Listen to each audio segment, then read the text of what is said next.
In this video we look at how to save data.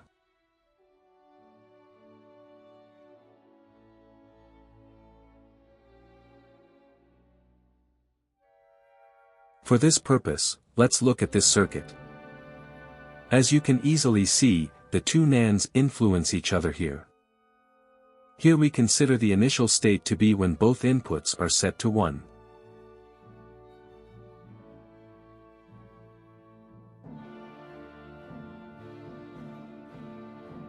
Now if we set the top switch to 0, the top output will be set to 1 and the bottom to 0.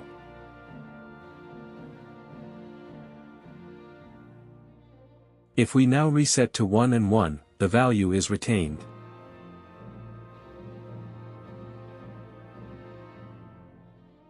If we now set the lower one to 0, the output turns around. A reset retains the result. As can also be seen, the two outputs always behave in opposite ways. There is also a problem with 0, 0 as input. This produces two ones as a result. This circuit is called an RS flip-flop. This gives us a simple circuit that can store bits, but not an easy one to handle.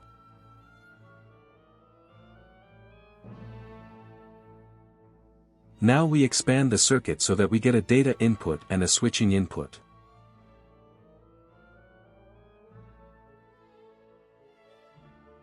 This circuit is called D-flip-flop, more precisely clock-level controlled D-flip-flop.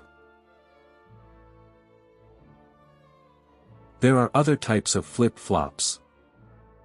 For certain reasons, I'm going to take a different approach to my data storage that doesn't involve replicating circuits. I create this component with the following command.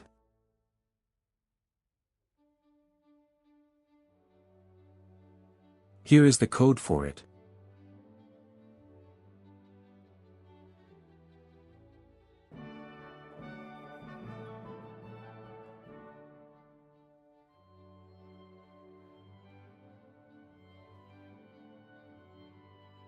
In the next video we'll look at what a tristate is and how a bus works.